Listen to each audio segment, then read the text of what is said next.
Don't speak what you don't understand. The truth is not in your command. Don't shout about what you think is fake.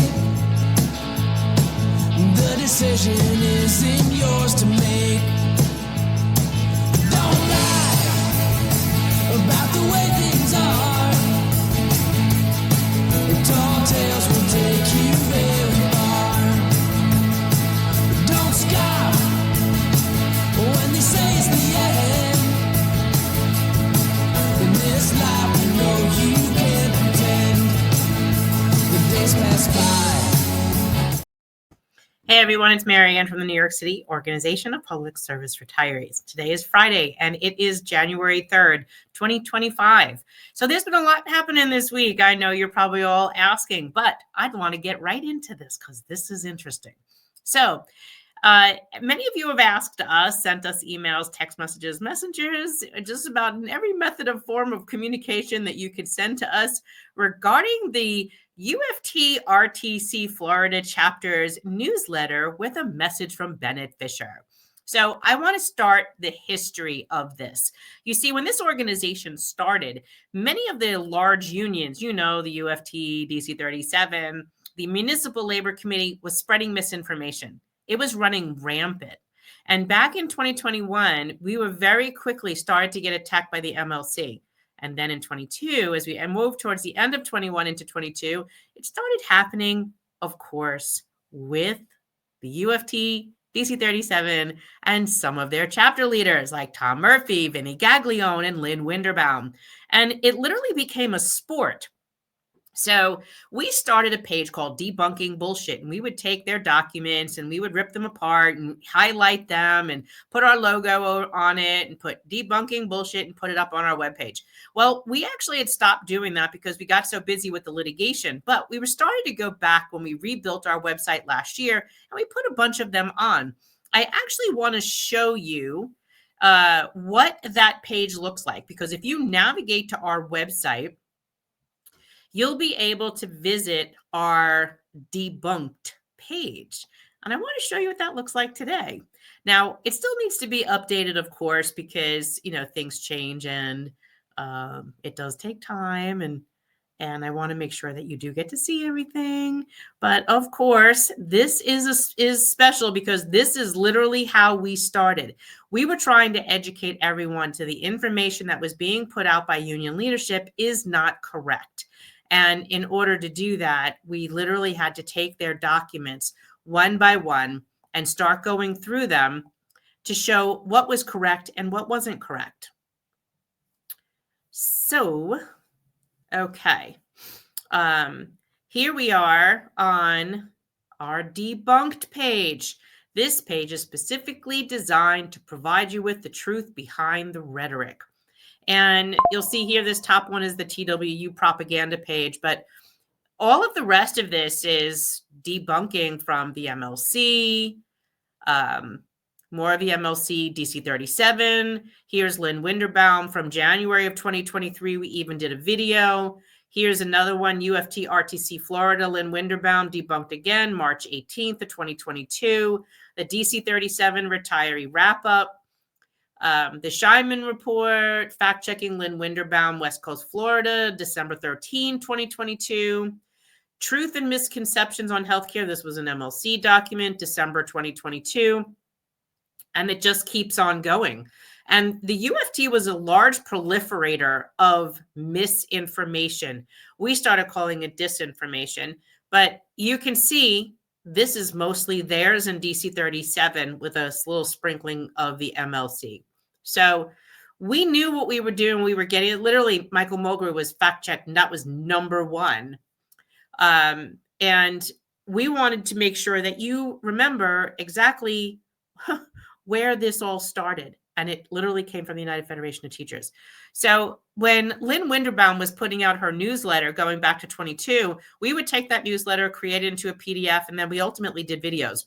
So there's about 4 videos, I believe, that we debunked her documents. And then there's also just the documents where we didn't do a video.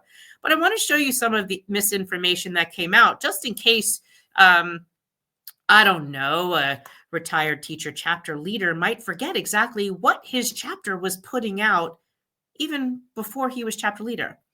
So here is a document that we actually wrote to Vinnie Gaglione and Michael Mulgrew because there was a proliferation of misinformation coming out of Vinnie Gaglione's health committee. And he would put his own spin on stuff and then put it out there like it had any validity when it didn't. And it was very easily debunked. Then he did it again. Here is a newsletter that he wrote. This went out to that chapter, the health committee. This was August 2022. And again, we took this document, did the same thing, with that one. Then, we did one more. I think that just dropped off my screen. Here's one that, this was the Bennett page, but he chooses to identify our email campaigns as an attack. Now, when you have the United Federation of Teachers putting out dozens of pieces of misinformation, documents that are misleading, and then say that we're personally attacking Lynn Winderbaum, and then at the bottom, Lynn makes like a snide comment saying that these auto-generated emails were instigated by a woman named Marianne. She knows very much who I am. Her husband was neighbors with my mother. She knows exactly who I am, who my family is. I know who her family is. I've even been in her house in Tampa. That doesn't justify putting out misinformation, whether Bennett's chapter chair or chapter leader or not, chapter chair of the RTC or not.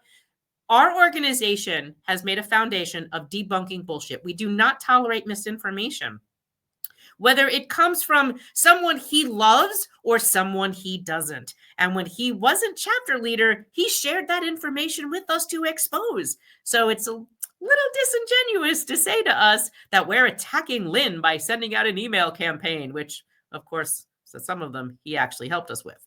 But it's important to understand exactly what we did do.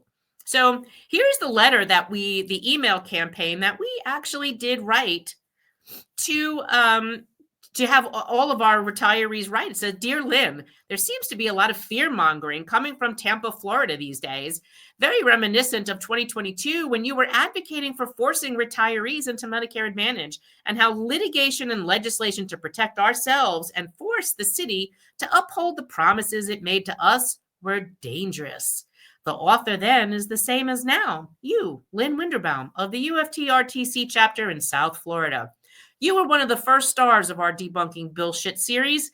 Let's set the record straight because that's what we do.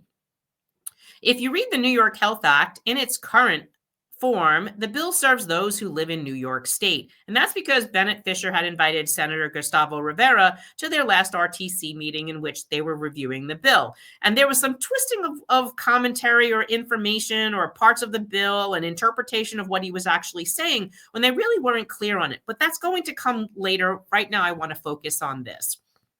So he says, so I wrote, it does not yet cover a municipal retiree residing out of state. And this was because Lynn was fear-mongering retirees to the point that we received hundreds of emails stating that they were potentially going to lose their traditional Medicare to the New York Health Act, and how horrible this would be for a Florida retiree not to have access to doctors and hospitals in Florida. That's what we said. Those retirees would stay on their employer plan. And this is literally what we said to her. If you read the New York Health Act in its current form, the bill serves those who are in New York State. It does not yet cover a municipal retiree residing out of state. Those retirees would stay on their employer plan until which time they could figure that out. Therefore, Florida retirees would stay on their employer plan. Therefore, Florida retirees would have nothing to worry about, and neither does any retiree living outside of New York, as they would still have health insurance via their former employer. I find it ironic your group would attack a sitting senator that is supportive of labor and trying to come up with a universal health care strategy, something your union once supported. And the same issues you attacked him on, you also could have said about Medicare Advantage. but that plan you supported. The only difference is the senator's plan had no networks, no prior authorization, no referrals, no copays, and came with a long-term care plan for New York State residents. The Medicare Advantage plan had a network, copays, prior authorizations, and was restrictive, but that you supported. Even though doctors and hospitals around the United States of America are dropping MA plans like hot potatoes, the New York City Organization of Public Service Retirees had conversations with Gustavo Rivera multiple times on the New York Health Act, and the organization team helped him understand the complex issues we face and our needs. We have been on the forefront of this, unlike those using this issue to hide their actions. Kind of like her. We've been unequivocal that his current proposed legislation must satisfactorily answer the questions retirees have. It can't be a pass it now and answer retiree questions later. Unacceptable. Still, we have been speaking with his team for 2 years on various other issues regarding retiree healthcare, as we do with all elected. Senator Rivera supports our state legislation, by the way, Senate Bill 8388 and Assembly Bill 7866, that protects municipal workers from being forced into Medicare Advantage and protects retiree benefits from diminishment in retirement, which is more than we can say about UFT Unity or yourself for that matter. But if that has changed, we would be welcome to hear so. Maybe instead of worrying about hypotheticals regarding the latest proposed iteration of the New York Health Act, a bill repeatedly introduced since 1991 that in its current form would not include retirees who do not reside in New York State, we are all asking you the following questions on a more pressing issue. 1, why are you against the New York Health Act because it may not be accepted by a doctor in Florida when your full-throated support for Medicare Advantage had that same exact problem? 2, why did you support Medicare Advantage for so long? 3, why haven't you or the UFT supported retiree litigation or submitted an amicus? 4, where are all your articles on how retirees on fixed incomes would not be able to pay for senior care when they were trying to force us to pay premium for it for the first time? Did you ever consider how paras and DC-37 low-income retirees would not be able to afford the premium on senior care you supported that would amount to $2,500 a person or $5,000 a couple per year to retain their Medicare? 6, where are your articles on how retirees on small pensions would experience copays that would amount to a car payment just so active teachers could get a raise? This is basically penalizing the elderly and infirm to finance raises. Are you going to help fight the copays? 7, we heard Unity testify that Medicare Advantage was not good enough for them. They wanted senior care. If it isn't good enough for you, why would it be good enough for the rest of us or anyone? 8, will you or the UFT be writing an amicus now to submit to the Benkowski case since it is going back to court in spring and you and the UFT appear to be against Medicare Advantage now and want to preserve traditional Medicare? 9, why was the Florida RTC and Unity opposed to Intro 1099? That would preserve a floor that has been in place for 60 years and allows unions to build on it if desired, just like 1096 is. Number 10, Unity staffers wrongly testified to change 12-126 and support the mayor's Intro 874. Knowing now that was a mistake, rather than fixating on the New York Health Act, which hasn't passed since its introduction in 1991, why aren't you getting behind protecting our benefits today? Intro 1096 and the Senate 8388-7866. 11, why are UFT COPE dollars being used to lobby against retirees? 12, why didn't you join us on the bus to Albany in April to support the state legislation? And will you join us this year? Maybe this is a diversion. You think we might forget how ready and willing you were to sell us out the last time? Our healthcare is on fire here and now, and you want to change the subject. We need to concentrate on educating failed union leadership, selling off retiree healthcare for raises. You seem upset that the New York Health Act could interfere with out-of-state retirees accessing care. But that is the very thing we said Medicare Advantage would do. We are seeing that right now in the Aetna Medicare Advantage plan currently in operation with transit retirees. They are struggling in many regions. If you're so concerned, you should get behind us. and support protecting traditional Medicare and our supplement paid for by the city as we were promised. You should also acknowledge Aetna admitted in court to the judge that there would be times when retirees would not have access to doctors and hospitals, and the care that their doctors did request could be denied. Since provider acceptance is the same issue in the New York Health Act, you should stand with the New York City retirees even more so and stop fear-mongering over the New York Health Act. Eventually, it could be fixed and would provide a health plan, unlike our employer plan, where your leadership and others have been diminishing healthcare at the bargaining table instead of improving it. And finally, we ask you, Lynn, what are you going to do now? Will you support Intro 1096? Will you get behind the state bill and work with New York City retirees to protect us all? We can be a powerful retiree force if we work together, rather than instilling fear and not protecting our benefits on a local level with newsletters like your last one. In closing, we encourage you to stop sharing rhetoric, protect our healthcare now, because that is the power you have. Not supporting 1096 or Senate 8388-7866 means you're not interested in protecting traditional Medicare. We will wait for your reply. And so I also attached a few links at the bottom of this, basically to show that we did debunk her in the past. So in closing, folks, that's not an attack on Lynn. And if she doesn't like, 1,000 or so, 2,000 emails, I'm so sorry. Maybe she should respond to my team, who has been answering the same thousands of emails from freaked out retirees who were going to stop donating to the litigation that was protecting us all, including her, because they were freaked out by Lynn's very emails, that their Medicare was going to stop because the New York Health Act was going to pass, and the copays on top of everything were going to leave them with no money.